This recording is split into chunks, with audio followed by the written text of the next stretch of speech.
the first thing that comes to my mind is communities that have been traditionally left out, that again, by geographical borders and by policy, have been left out, not included, not welcome to the table. I think of marginalized communities in the Deep East who are in a different stage of gentrification. I think about people in the lower bottoms. I think about people who have been displaced in North Oakland and other parts of Oakland. And I wonder if we really truly understand that equity and equality are not the same thing, and that greater measures are going to have to happen for those groups to actually be included in this thriving metropolitan city that I envision, that it takes more than us just having equal access to what's there. There needs to be some sort of restorative justice in the planning that brings us near an equal starting point. That means there needs to be some redress. There needs to be some access made. There need to be some tools that are made available. And when I think about equity right now at this moment in Oakland, for me, equity is summed up by another word. It's disruption. In order for equity to happen in Oakland, there has to be some sort of disruption in the frame for development in the downtown and throughout Oakland, because as it's framed, our conversations of equity become moot if there is no longer a diverse population, class and race-wise, in Oakland. And if the trajectory is not disrupted, then sheer numbers are going to outplace the communities that I'm truly concerned about, those in redress, those who are in need of an equitable lens to include them in a thriving downtown Oakland.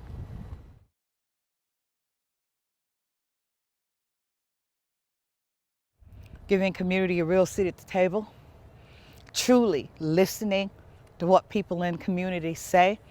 I think that it is disingenuous to collect information and to conduct studies and then not to act upon the fruit of those studies, or to incorporate some sort of strategy to really embody those suggestions.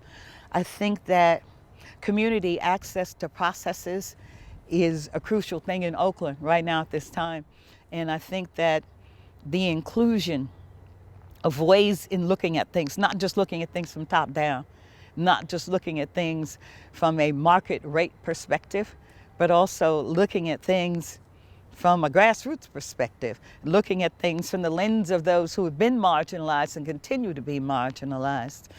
I think that true community engagement, the type that the equity team is engaging in, is super necessary to giving voice, gravitas, and access to voices that just aren't heard here, that just are not heard.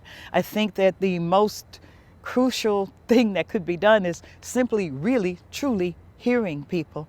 And I think the word intentional is really important. The reason I think disruptions are necessary is it's because I find it really difficult to track where the intention in development now lies. Because if the intention is to have an inclusive Oakland, then we've got to give access to some people who currently don't have it. And we not just access to hear them, but access and strategies so they can truly be a part of the lifting and a part of the planning process going forward. I think that perhaps our city government, having found the impetus to attract development, should perhaps consider that, first of all, there is a point in which development perhaps is so rapid it becomes unhealthy and is rather cancerous, and that there ought to be an eye on how much development and at what rate is really necessary to bring in all of these voices, and to intentionally plan for traditional people who have been here to be able to stay, for there to be a pathway.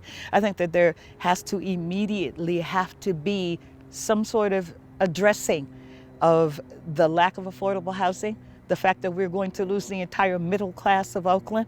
Aren't those the people we want to keep? Those people who went to school, who work for nonprofits, who pay taxes and show up in their community. Don't we want to keep those people? They're about to be priced out. And so I think that immediately something must be done about affordable housing at all AMIs, and that immediately something has to be done with the number of people that are on the street.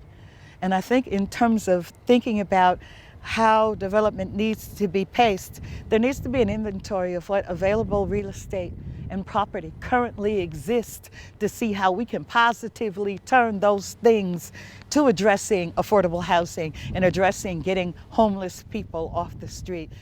In a sense, the most impacted population of development doesn't get a voice. They're not here being interviewed. They're sleeping in tents under freeway underpasses. And their voices are important too. They are the proof, the sign, and the symbol of what rapid development without intention is currently costing us. And for all I know, the solution to our problems is somewhere sleeping under an underpass right now. Inclusion, real inclusion, intentional development.